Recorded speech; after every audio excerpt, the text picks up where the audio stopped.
Bonsoir, les mordus de football. Encore avec vous cette semaine pour la semaine 11.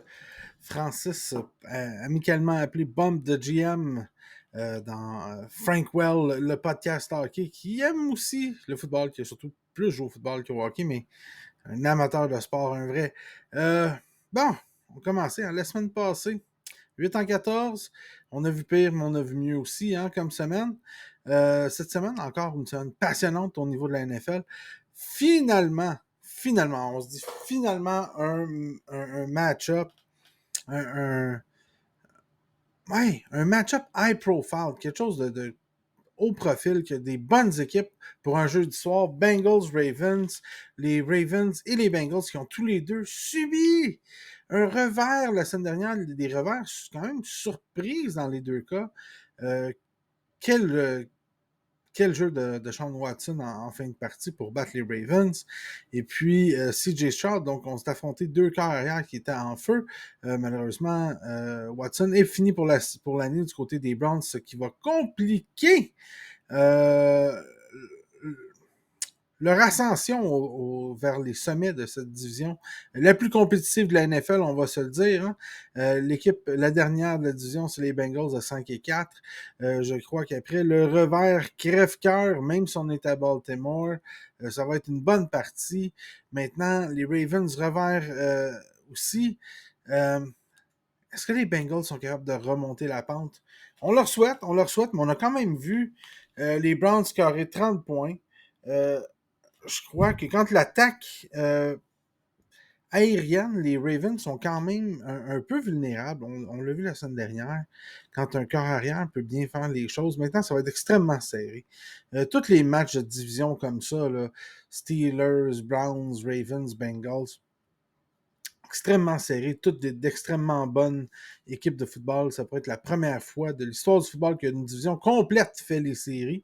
Remarquez, je ne crois pas que ça va arriver. Je crois que les Browns, sans Deshaun Watson, vont finir par tomber.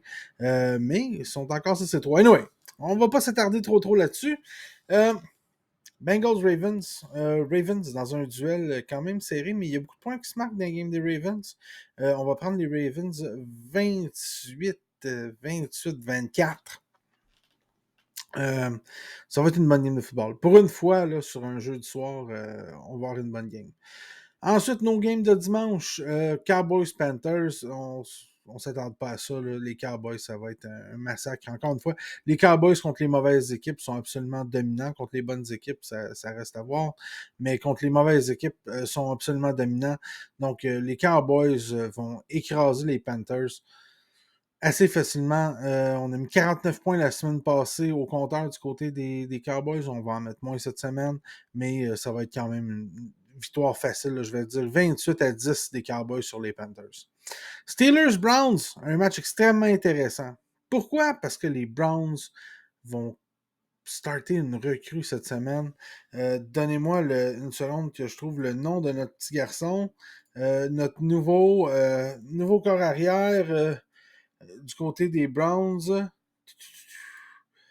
qui s'appelle Dorian Thompson-Robinson. Recrue toute fraîche. On va voir qu'est-ce que ça donne. Il a zéro expérience, a joué à UCLA. Il y a un fumble. C'est pas mal ça. Il est 19 en 36, 121 verges. On va voir. Je sais pas trop à quoi m'attendre. Je dois vous avouer que je le connais pas tant que ça. À vrai dire, pas du tout, à part le mini échantillon qu'on a eu. Et puis, au niveau de son collégial à UCLA, je le connais pas vraiment. Maintenant, les Steelers trouvent toujours le moyen de gagner. Les Steelers sont comme l'éléphant dans la pièce. Ils se font toutes les games, les équipes ont plus de verges à l'attaque qu'eux, sont tout le temps tout croche. Mais ce qui arrive, c'est que la défensive des Steelers crée des revirements payants.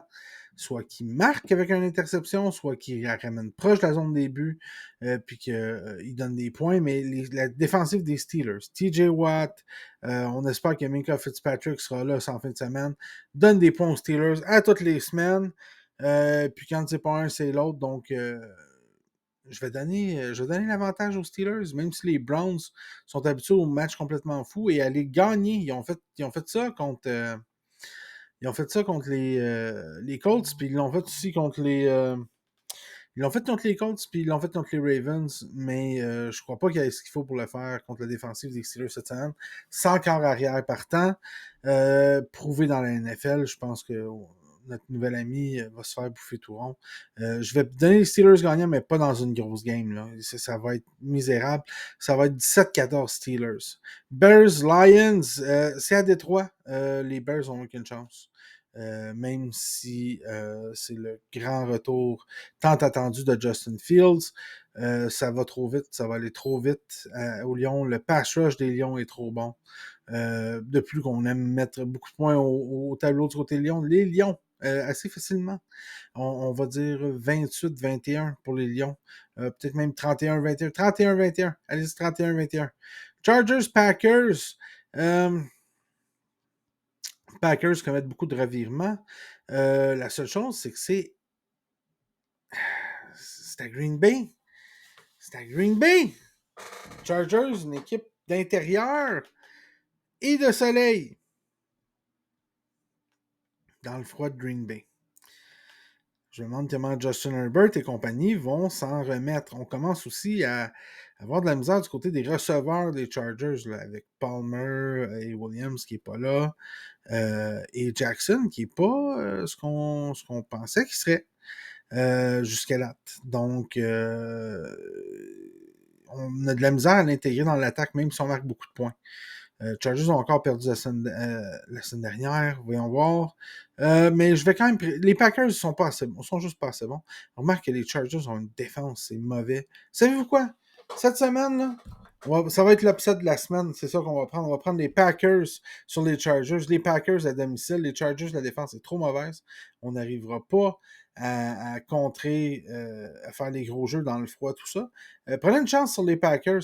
Je vais vous donner les Packers gagnants 31-28. 31-28, les Packers, on va marquer des points. Même si je ne suis pas un grand fan de leur carrière, il est capable de la signer assez loin, Jordan Love. Fait qu'on va voir. Cardinals à Texans, deux équipes d'intérieur. CJ Stroud est présentement le MVP, le meilleur joueur de la ligue. Ça fait déjà quelques semaines que je vous en parle. Même avec le retour de Murray et Connor. Les Cardinals vont marquer des points, mais jamais autant que les Texans. Les Texans, présentement, c'est un rouleau compresseur, le football. Puis on trouve le moyen de gagner dans les dernières secondes. On trouve le moyen de faire des gros jeux. Quand c'est le temps, tout le monde s'illustre. Brown, Dell, Collins revient cette semaine. Tabarnouche, Singletary, même au poste de running back. Je veux dire, tout le monde tout le monde est envenimé, pas envenimé, tout le monde est encensé, tout le monde comment je pourrais vous dire ça, tout le monde la présence de CJ Stroud élève le jeu de tout le monde alentour de lui. Il ouvre des brèches partout. Écoutez, c'est incroyable ce qu'il fait. Donc, on va prendre les Texans encore. Les Cards ont marqué quand même des points, mais ils en laissent beaucoup passer. On va prendre les Texans dans une victoire de... Prendre ça 28-21. Ça joue à l'intérieur, ça joue sur de l'artificiel. Ça va jouer vite. Titans, Jaguars, écoutez, les Titans qui jouaient bien, qui ne jouent plus bien du tout. Will Levis, est-ce que c'est la terre promise ou quand on a une bonne pression sur lui, ça fait 2 matchs que le feu s'est éteint. C'est difficile dans la NFL pour le petit gars avec de la pression. La première game, il est arrivé, tout était beau. Ouh, il a signé la balle à la balle à D-Hops. Depuis ce temps-là, ça va moins bien. Je crois pas qu'à Jacksonville, ça va mieux aller parce qu'on a une bonne ligne défensive du côté des Jaguars. Ça, c'est une des choses qu'on a. L'attaque met encore du temps à se placer. Même si Etienne, Christian Kirk nous montrent des belles choses. Trevor Lawrence joue très bien, mais peut-être pas au niveau qu'on voudrait encore, sauf que c'est une équipe très, très bien coachée. Les Jaguars devraient l'emporter assez facilement contre la minable attaque des Titans. On n'arrive pas à courir le ballon, on n'arrive plus à rien faire parce que c'est pas compliqué. On n'arrive pas à rien faire parce que si t'as pas d'attaque par la passe du tout, ben ta attaque par la course ne fonctionnera pas. Si l'attaque par la course ne fonctionne pas, ben après ça, c'est bien, bien difficile de jouer en play action. C'est bien difficile. Anyway. Fait que Jaguars, ça va être assez facile. Moi, je vous dis une belle victoire. Probablement 24-10. Ça va être assez facile de ce côté-là. Raiders-Dolphins, ça va jouer à Miami. Les Raiders vont redescendre sur terre. La faiblesse de leur attaque va paraître. De leur défensive va paraître. Mais ils vont quand même scorer des points, comme ils en scorent toutes les semaines. Sauf que les Dolphins vont en scorer plus. Je vais prendre les Dolphins 31-20. 31-21 dans ce cas-ci. Giants Commanders. Je pensais que les Commanders la semaine dernière étaient pour jouer une bonne game, mais là, contre les Giants, on est rendu à DeVito au corps arrière. Il n'y a plus rien qui marche. Saquon Barkley nous donne des étincelles à gauche et à droite de vie, mais c'est à peu près tout. Là. Les Commanders, Sam Howell joue très très bien la recrue. La recrue. Okay. Il était là l'année dernière, là, mais à sa première année comme partant, disons ça comme ça. C'est lui qui a les règnes de l'équipe. On comprend pourquoi. C'est pas une méchante équipe de football, 4-6, ils jouent du bon football. Il y a des semaines, c'est plus difficile, mais ils jouent du bon football. C'est définitivement mieux que les Giants. On va prendre les Commanders. Les Commanders qui marquent des points quand même. La semaine passée, c'est plus dur, mais non. On va prendre les Commanders. On va prendre les Commanders. On va prendre les Commanders 24. 24-14. C'était les Giants. 2 touchdowns. De pitié. Buccaneers 49ers. Les Bucks ont joué du bon football la semaine dernière. Qui ont une bonne défense, mais les 49ers, je crois qu'on est de retour sur pied. Décalage horaire en faveur des 49ers qui jouent chez eux à San Francisco. On a gagné la semaine dernière. Je pense que c'est le retour. Tout le monde a repris ses esprits. On a fait des belles acquisitions aussi dans leur cas, là, je veux dire. Chase Young, come on. Chase Young en plus, là. Come on! Anyway. Toute une ligne à la défense, pas à l'attaque, mais oui, toute une ligne à l'attaque aussi, mais toute une ligne à la défense. Donc, on va dire les 49ers, même si Baker Mayfield, Evans et compagnie réussissent à mettre des points au tableau, on va prendre les 49ers dans une victoire de 24-17. Hein? 24-17. Jets Bills. Ah, ça, c'est dur. Les Bills sont à la dérive. On vient de mettre notre coordonnateur à l'attaque dehors. Puis dire que Matt Canada est encore là pour les Steelers. C'est à rien y comprendre. C'est absolument à rien y comprendre. Fait que je sais pas, les Bills, on est en mode panique, ça va pas bien. Les Jets sont une town. Les Jets sont une des meilleures défensives de la NFL. Une chance parce qu'ils ont 0 attaque. Je pense qu'on va profiter encore des revirements. Je pense que le feu est pogné dans la baraque au niveau des Bills. Rien ne va plus. On commet plusieurs revirements. Ça va pas bien. La défensive, on joue pas très bien du côté des Bills. Pourtant, on avait tout le temps eu une belle défensive assez solide. Je veux dire. Hey, c'est pas facile. J'aimerais dire les Bills, mais je vais prendre les Jets. Je vais prendre les Jets en cause des revirements des Bills. Puis je pense que les Jets, même s'ils ils ont 0 attaque, je pense que les Jets, au niveau de leur défense, on va profiter au niveau de ces revirements-là. Plus que le fait que les Bills pourraient être shakés par le fait qu'ils ont mis leur coordonnateur à l'attaque dehors. Parce que c'est pas on n'amène pas une nouvelle mentalité. C'est pas comme les Raiders, parce qu'on a vraiment bougé les affaires.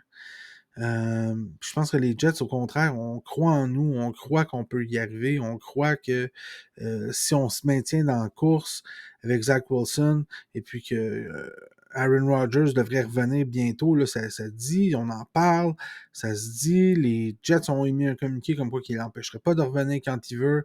Aaron Rodgers se dit prêt à revenir au mois de décembre. Tu sais, je veux dire, si on est à 6-6 quand il revient, là, c'est pas impensable qu'on gagne nos 4-5 dernières games puis qu'on finisse avec 10-11 victoires puis qu'on fasse les séries du côté des Jets avec le vent dans les voiles.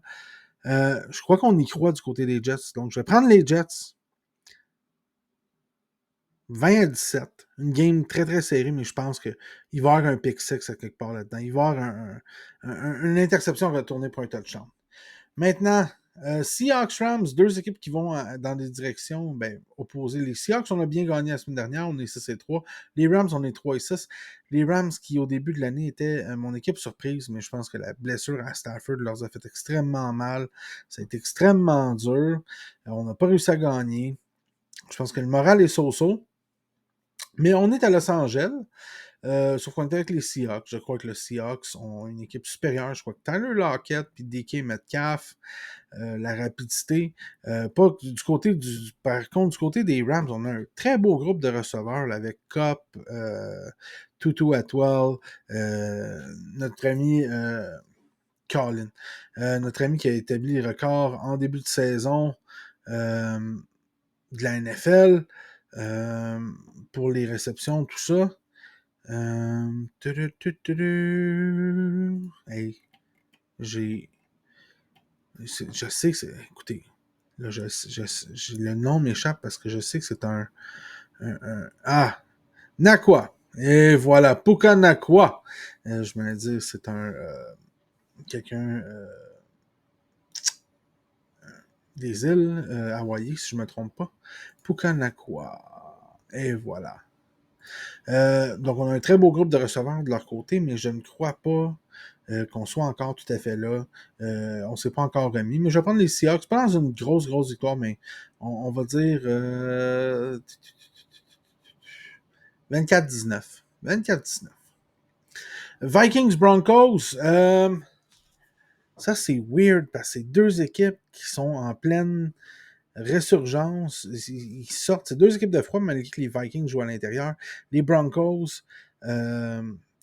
Colin avec Russ, peut-être ont battu les Bills la semaine passée. Les Vikings aussi ont gagné. Vous savez quoi? Je pense que les Broncos, c'est vrai. Les Vikings, je suis pas encore. Joshua Dobbs, il est bon, là. Mais je suis pas encore convaincu. C'est un match à l'extérieur. On n'est pas sûr encore si Justin Jefferson va être de retour. Je suis pas sûr que l'effet Dobbs va encore se faire sentir. Je crois que les Broncos, l'effet du. Je pense que l'effet. Ah, Colin. C'est difficile. Je vais prendre les Broncos. Vous savez quoi? Je vais prendre les Broncos. Je prends des risques cette semaine. Je vais prendre les Broncos.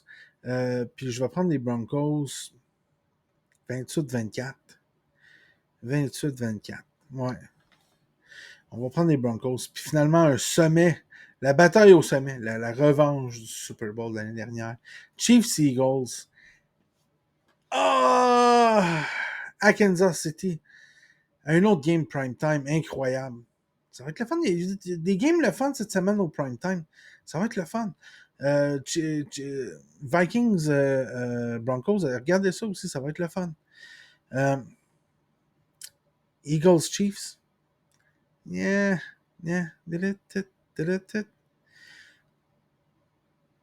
C'est quoi, les Chiefs, je trouve qu'ils ont de la misère. C'est plus difficile à l'attaque, même si on dit, ils remontent, Ouais. Je pense que les Eagles arrivent avec le momentum. Je vais prendre les Eagles. Je vais prendre les Eagles contre les Chiefs dans un match extrêmement serré. Je vais prendre les Eagles. Je vais prendre les Eagles 28-26 contre les Chiefs lundi soir. Écoutez, ça va être ça qui est ça pour les prédictions de cette semaine. C'est encore dur. Je trouve que la NFL, c'est dur cette année. C'est extrêmement dur. C'est un peu partout. C'est pas ce qu'on s'attend. Il y a des bonnes équipes qui sont pas. En tout cas, c'est assez difficile à prédire. Mais bon, fait, Eagles, je vous rappelle, si vous misez, parce que ça peut être le fun, ça peut rendre les choses agréables, faites-le de façon responsable. Sur ce, les morts du football, je vous souhaite une excellente semaine de football et on se dit à la semaine prochaine.